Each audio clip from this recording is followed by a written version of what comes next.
I'm Matthew David Fritz, and welcome to another IGTV episode where we go under the hood to look at the nuanced techniques of chords of a man music. Today we're going to be talking about the chromatic qualities of scales. We're going to talk about the Aeolian mode, or the Aeolian scale, which is the natural minor scale, and how we use this in our music to give you the variety that you've come to love. So, we have to realize that in our musical connotations, we have mostly a major scale catalog of music that we listen to. That is the do, re, mi, fa, sol, la, ti, do scale. It's bright, it's happy, it's easy to grasp, it's easy to listen to. So we use it quite a bit.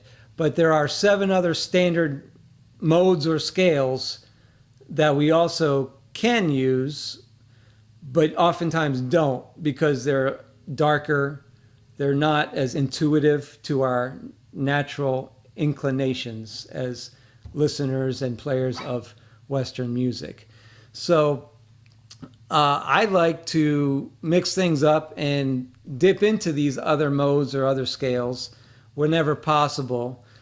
So on our albums, you'll have at least 2 or 3 songs that are in the natural minor scale, and then you'll have other variations that are in between, like the Dorian scale or the Mixolydian scale. I have a Lydian scale, which is really bright. We have several songs in Lydian scale.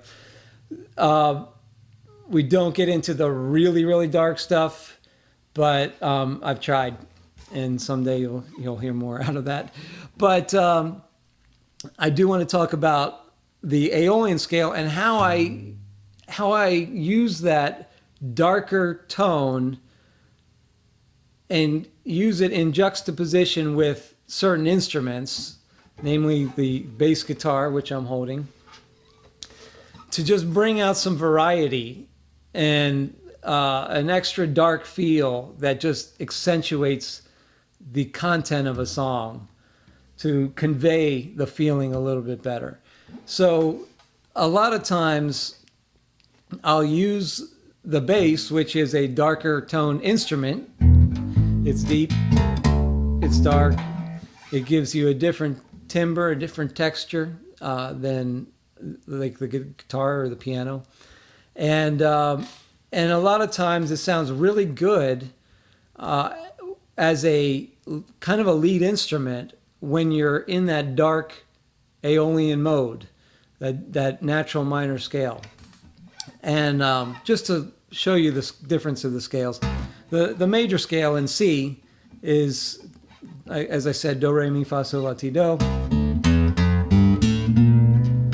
Sorry, I messed it up a little bit. And then relative to that is the A minor scale, which is the darker version of the same notes, because it's sequenced a little bit different.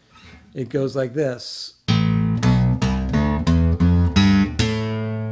Same notes as this, but a different sequence. They both have 5 whole steps and 2 half steps, as all the standard modes do. But because of the sequence of the intervals, it can sound darker or lighter. So C major sounds nice and bright, whereas A minor, same notes, sounds darker. So we manipulate these sequences in order to evoke emotion, evoke a feeling. And in this case, when we use the Aeolian mode, we're evoking a darker sense, a less happy feeling. So in several of our songs, I'll use that darker mode with the bass guitar to really accentuate that, to really bring it out. Recently, in our latest release, we have a song called Arauna's Threshing Floor, and that is in the Aeolian mode, and it starts with kind of a bass riff, bass motif. Sounds something like this.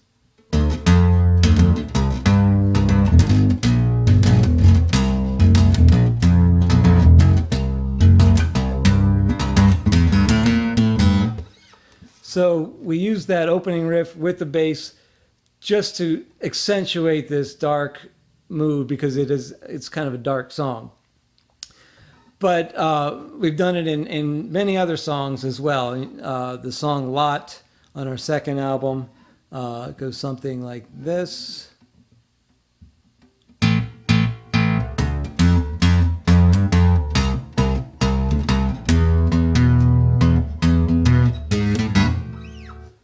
And on our third album, we had a song that starts out again with the bass in this Aeolian mode, Clefts of the Rock.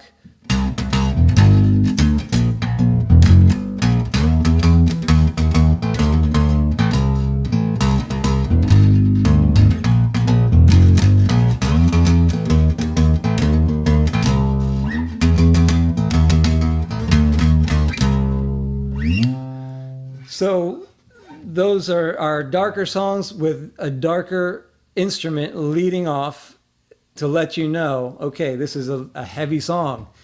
And we don't do it all the time, but where we do it, we try to make it very effective, and adding the bass guitar as a lead instrument in the beginning to start off really helps. This bass guitar, by the way, it's an acoustic bass guitar, as you can tell. And it had the frets taken out of it. I bought it for $90 off of a bass player who stripped the frets out of it. You can see some of the marks still in the neck where the frets used to be. Well, it turns out bass guitars really don't need frets to sound okay. The strings are pretty thick, and just like if you see the upright basses, they don't have frets on them either.